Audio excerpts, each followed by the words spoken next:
Welcome to this video on cell structure summary. This is intended to give you an overview of all of the parts of the cell, no matter if it is a bacterial cell or whether it is an animal cell. So, of course, let's get started with a little bit of coloring. Over here in this box, we're going to talk about parts of the cell that I think of as being involved with manufacturing. So like making stuff and shipping it out, that sort of thing. So let's go ahead and just highlight all the way around in pink. Of course, right? Start with pink. Okay, so here we go. Up here, you're going to want to focus on writing fairly small and tidily because we do have a lot to put on this page. So this represents the nucleus. And the nucleus contains the DNA. And that DNA is on what we call chromosomes. And among other things that are less understood, these the DNA codes for the making of proteins.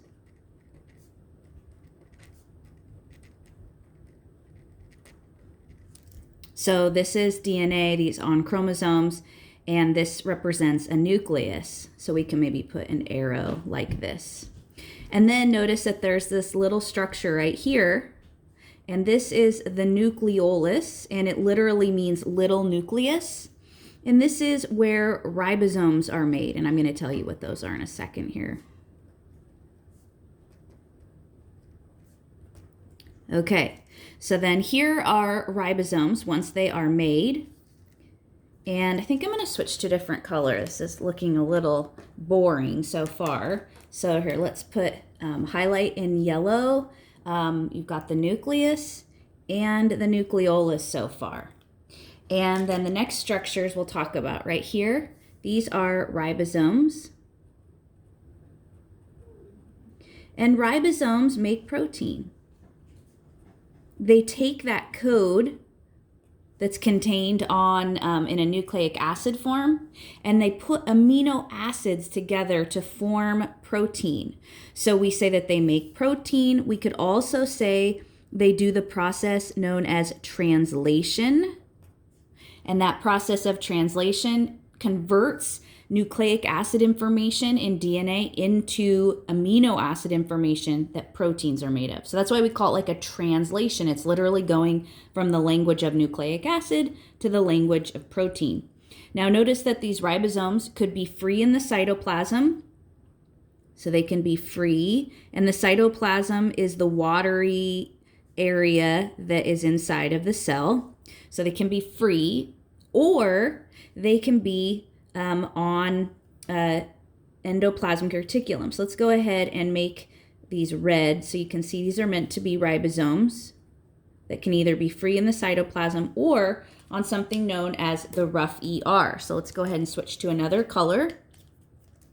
And this is a membrane-bound structure,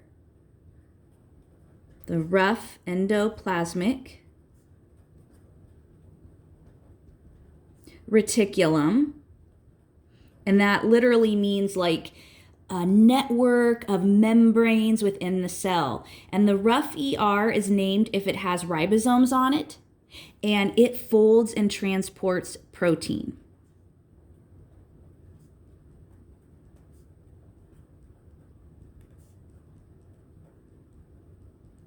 Okay, now let's compare that with other kinds of endoplasmic reticulum that are also in cells and see how this part right here that I drew doesn't have the dots on it. It doesn't have ribosomes. That's the smooth ER. So I'm actually going to change colors because this would be a different structure found somewhere else in the cell but would not have the ribosomes. So the smooth ER is going to make lipids for like cell membranes. And it's really important in storing calcium, which is the ion that when it comes out, your muscles can contract. So in skeletal muscles, we actually call the smooth ER the sarcoplasmic reticulum. So that's a term you'll hear at some point in your anatomy and physiology classes. So I'm going to try to fit it right here.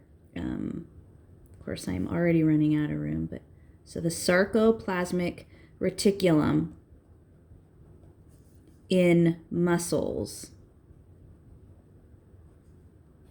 And that literally means the flesh membrane network.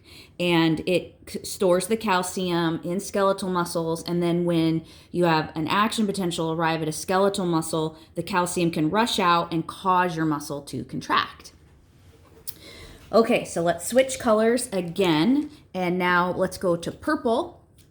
And this structure right here, which we're kind of, I know, running out of room a little bit already. Sorry. This is called the Golgi apparatus or the Golgi body. It's the same thing. And it's just named after the scientist that first described and published it. So the Golgi body or Golgi apparatus, different books and websites will call it different things. But what it does is it modifies and secretes proteins. So you see how this all kind of goes with manufacturing. You've got the code in the nucleus. The ribosomes then make the protein. The rough ER will then fold and transport those proteins often to the Golgi where they get modified. And when I say modified, I mean maybe they get a sugar added to it, or maybe they get a lipid added to it. It's something that's important for that protein's function. Okay, so then we'll move on to this structure here. This is the cell membrane, and I am including it. I kind of went back and forth that I want to include it here or not for manufacturing, but so often when a protein is modified by the Golgi and has like a sugar added to it, it ends up getting inserted into a cell membrane. So this is a cell membrane here. And you'll also see that called a plasma membrane, same thing. So you can see cell membrane or plasma membrane. And it is made of these are phospholipids. Remember we talked about the smooth ER making lipids? It will make these phospholipids. And then this right here is a protein.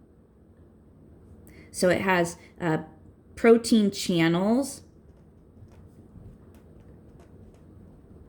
And those can allow things like ions, whether it's calcium or sodium or potassium to go through, depending on what kind of channel it is, or glucose, for example. And then the phospholipids make up, this is called a phospholipid bilayer, and it's what makes up most of your cell membrane. And I'll have a separate video devoted just to talking about the cell membrane because it's so cool, basically. So the cell membrane, though, is going to regulate entry and exit. And it's also really important in maintaining what we call a negative membrane potential. So I'm going to put here that, so I'm trying to say this about the cell membrane. So the membrane maintains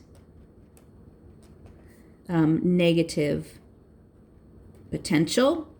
And everything you learn about as far as like whether it's skeletal muscle contraction or your heart beating or an action potential firing, you'll always come back to how our cell membrane can flip and flop its negative membrane potential, and that's how it gets things done. So that's why I want to make a point about that.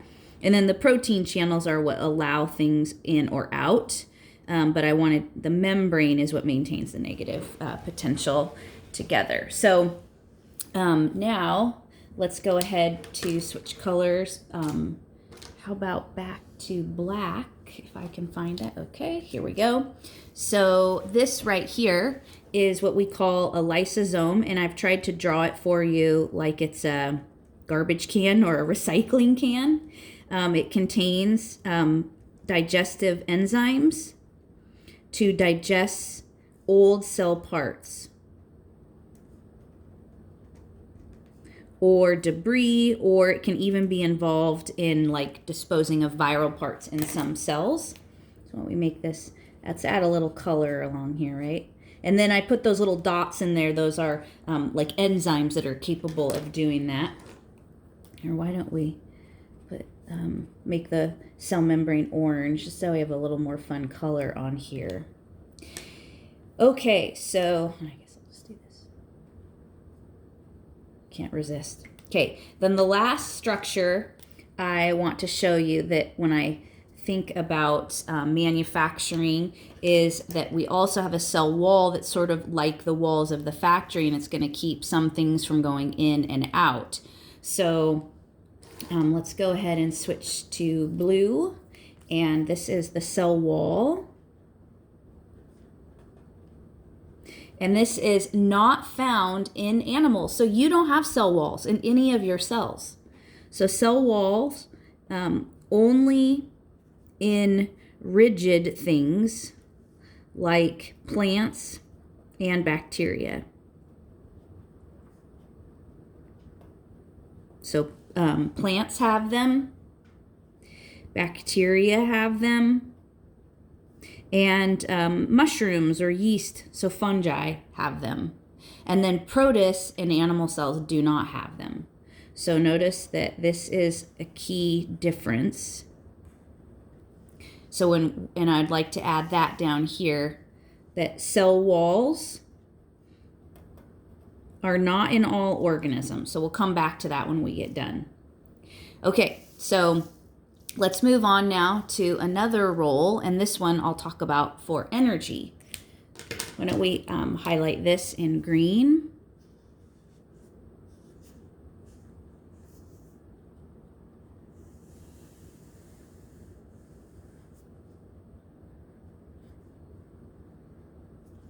Looks like I gotta go all the way down here. Look, we'll just do it like this. It's like a maze of color. Okay, so energy. The first one I want to point out here is a mitochondria. A mitochondrion is singular. And I'm just going to highlight this. Oops, my coloring is, I have to move it down here for a second, sorry. Okay, so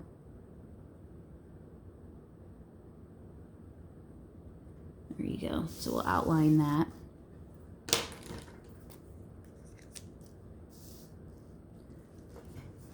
Looks like my pen, hang on.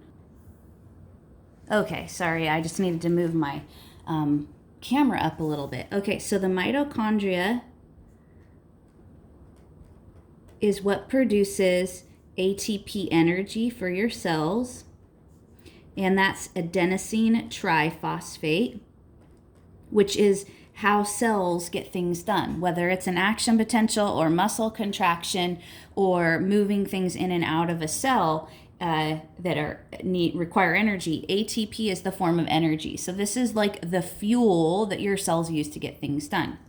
Now, of course, we'll use green to highlight this next energy organelle, and that would be the chloroplast. And they have these little stacks of green pigmented chlorophyll, and this is how plant cells make sugar.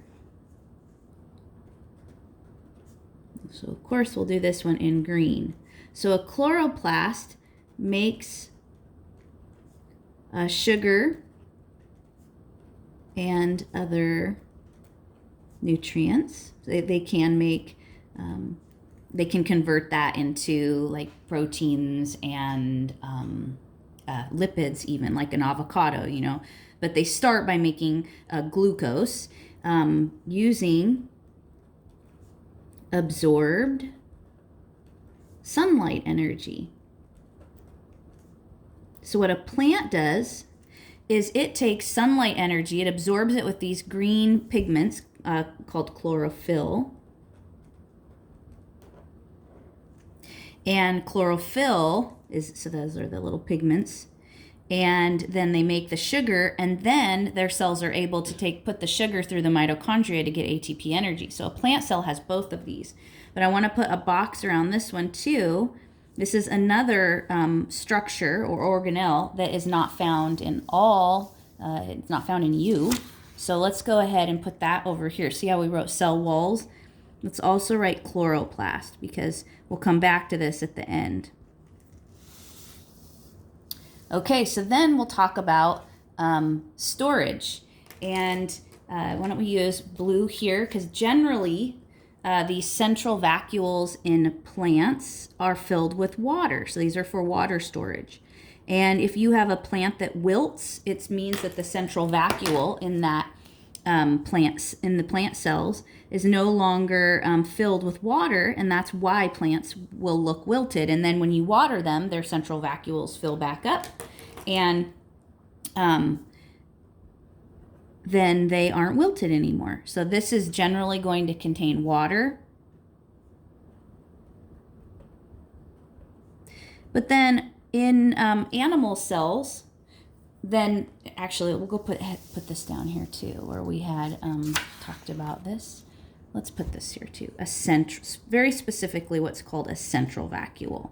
So animal cells do have vacuoles. A vacuole is just a little container to hold stuff. So let's make these different colors though. Maybe an animal cell might contain some nutrients that it holds in one, and then maybe it has some enzymes in another, and maybe it even stores a little bit of lipid in a muscle cell for when you're exercising so it can grab it real quick. So in animals,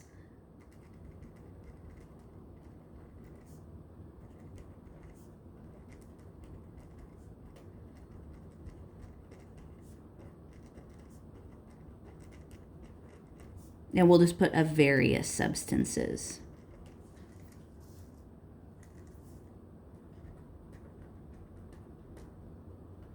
Okay, so now let's go ahead and pick maybe purple for this next highlight. So we can go ahead around storage like this, and then go down, down, down, down, down, down, down, down to the bottom of this one, and then up like this. And now we have a nice border for this last topic. So this last topic is I put together structures in a cell that help with movement or giving it its structure. So the first one I want to talk about is actin. So actin is a protein that provides the structure of a cell. So everywhere you see one of these little X's, the idea is that actin provides the structural framework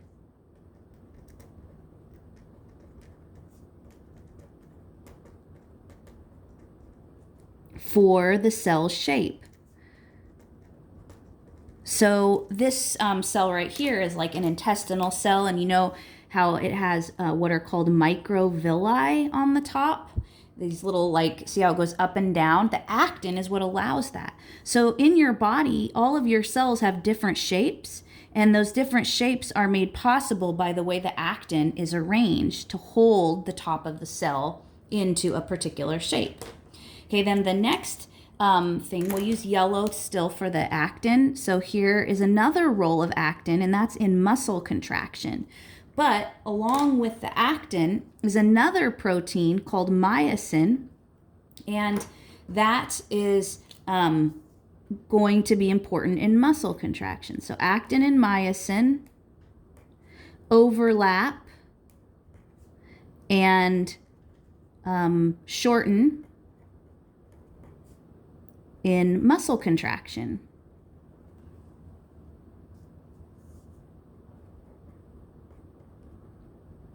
So that's another example. So these are what we call cytoskeletal elements, actin and myosin.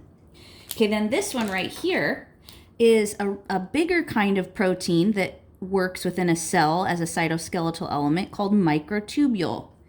So microtubules are really big roads within cells, another cytoskeletal element.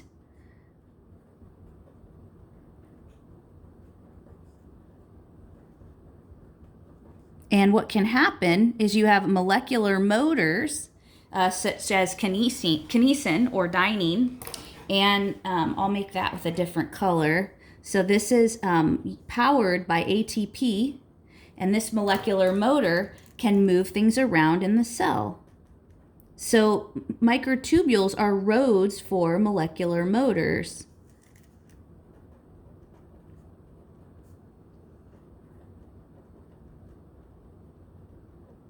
And then right here, this is meant to be a vesicle.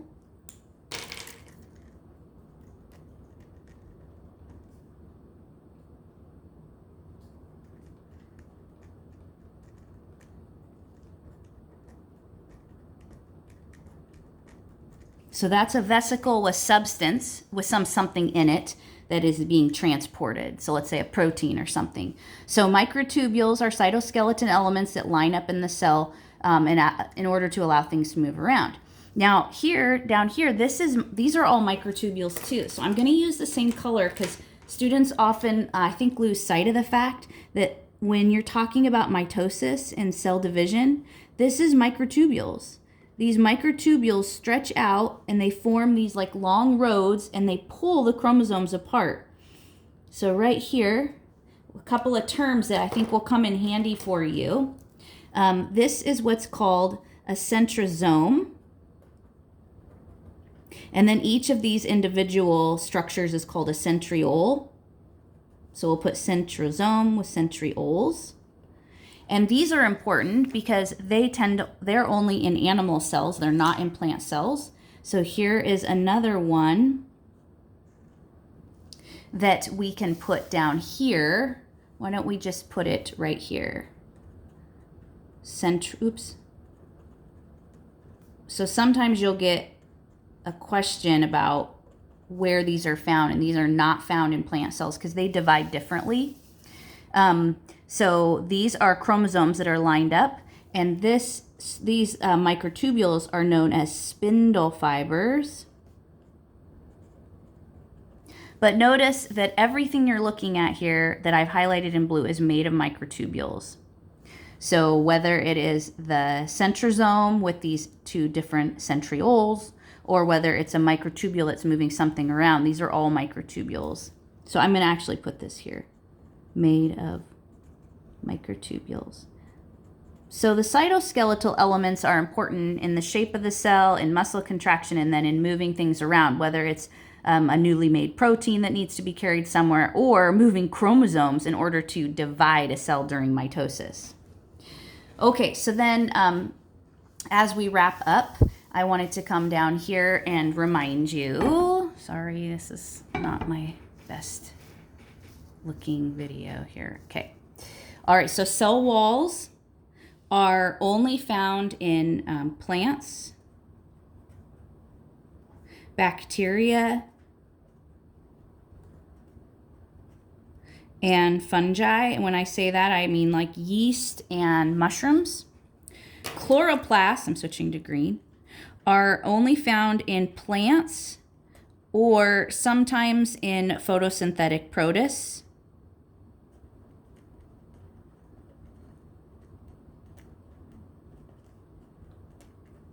Now, there are many bacteria that can make their own food, but they don't actually have the chloroplast organelle inside of them, but they do have pigments that can make sugar. And then the central vacuole is well known for its presence in plants. Okay, then over here, the centrosome and the centrioles are only found in animals. And then I wanted to make a point of comparing bacteria or prokaryotes